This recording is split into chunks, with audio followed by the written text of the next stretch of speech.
going to talk about a very, very popular word among every English language speaker, be it a student or a native speaker, and that's the word no. I know a lot of you guys use it all the time. I use it all the time.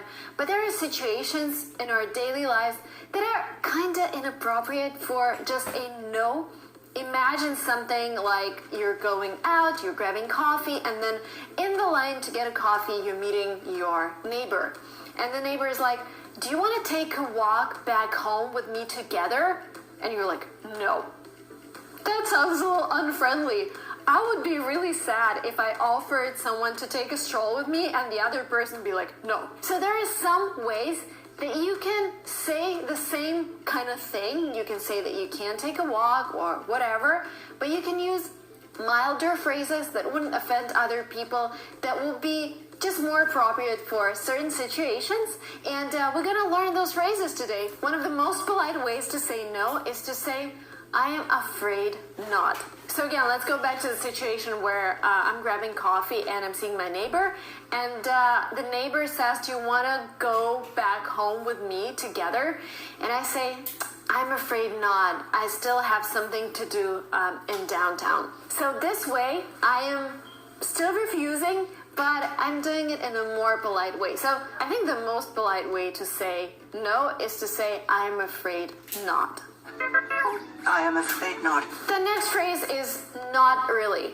And the appropriate situation to use not really is when you talk about liking or not liking something. So for example, do you want to grab a pizza with me? Not really. I'm trying to stay away from gluten for the next 30 days. This is such a common answer here in California. Everyone is trying to stay away from gluten or dairy or sugar, which is healthy, but I just see this huge trend, and sometimes you just want to grab pizza and drink Coca-Cola with somebody, and a lot of people just don't do it very often, so you're kind of stuck to healthy food, which is again great. So do you want to grab pizza with me? No, not really. I'm staying away from gluten for the next 30 days, but we could grab sushi together. Not really. And the next phrase sounds like probably not or possibly not. And here, I want you to pay attention to the way I'm saying it. So we tend to read it probably, which is, again, the right way to say it. But when Americans talk to each other in daily lives, they tend to speak faster. So they're kind of omitting some sounds, and they say probably. Probably not. Probably not. Try to say it with me. Probably not.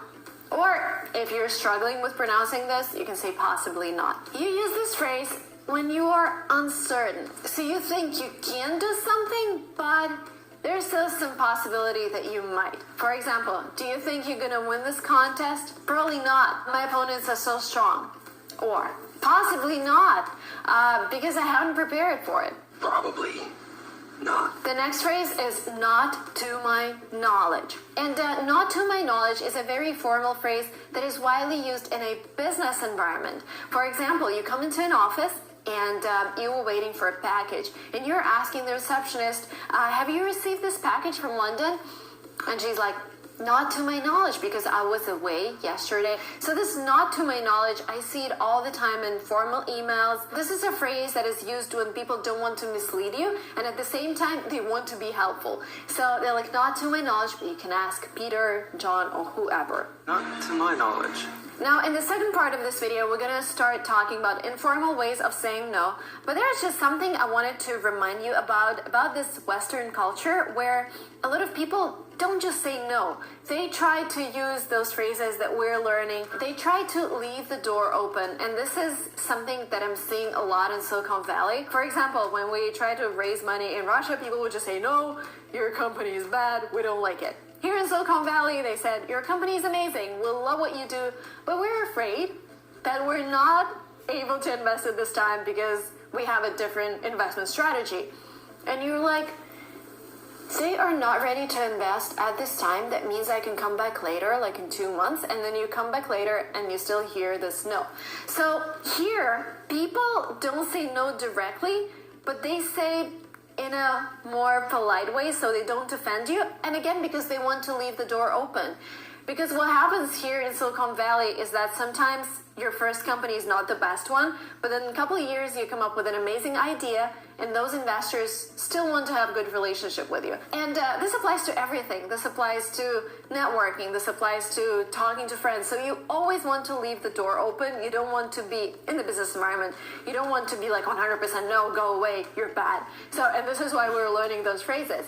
But when you're talking to a good friend and you don't really care because you're still going to be friends even if you say no to something, then there are some other phrases that you can use instead of saying no. And phrase number one is certainly not. And this is a very strong no. So for example, some people are asking me, do you want to go back to San Francisco? And I'm like, certainly not. I enjoy living in a countryside, Palo Alto, no. I enjoy living closer to nature so much. So certainly not. I'm not going back to San Francisco in the next couple months just because I like my new lifestyle. Certainly not. When you can't believe that someone is serious about asking something, you can say, you must be joking. So for example, imagine a situation. We're looking at a house and we like it, and then we ask the real estate agent, how much is it? And the real estate agent says, it's $11,000 a month. Do you want to rent it?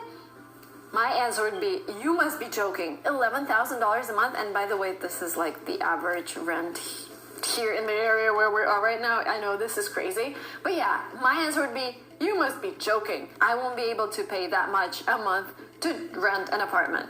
You must be joking. By the way, guys, before I move on to the next phrase, I have a question for you. I'm doing this kind of small research. So I know you probably watch a lot of other English language YouTubers who teach you English. Can you just tell me down in comments below why you watch my channel, what makes it special, so I could double down on it? For example, if you tell me like, oh, Marina, I like how you talk about, you know, living in the US, then I would double down on that. Or I just like generally the topics of your videos, I would double down on that. Or maybe you just like that I'm foreign as well and I am a English language learner and I'm originally from Russia and you just like that.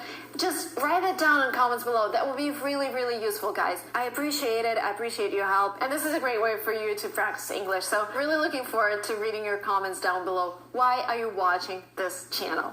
Another phrase that people use here when they really want to say no, like 120% no. For example, the situation is, do you want to go to the movie theater tonight? There is no way I'm going to a movie theater tonight because I'm just afraid of this virus. No way I'm going out in the public. So I would translate this as 120% no. No way. And I wanted to wrap up with some casual ways to say no. So for example, in a restaurant, you know, in the US, they serve free water all the time. And when you've had enough water and the server comes with water and says, do you want more water? And you can say, no, I'm good. That means that's enough. Or you can just say, I'm good. And the waiter would understand that you don't want any more water. I'm good. You can also say, not right now. That means, again, maybe you would be willing to do something later. Do you want to go for a walk? Not right now. I'm recording a video. Not right now. Nah, not really.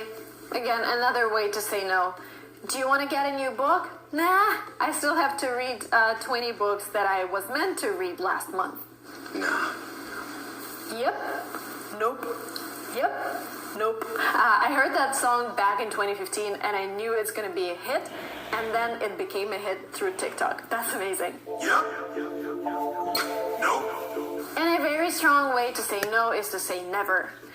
Do you think you're going to go back to Jack? Never. Never again. Customer. Again. Never. That was it from me, guys, for today. Thank you so much for watching this video up to the very end. If you want to learn more English with me,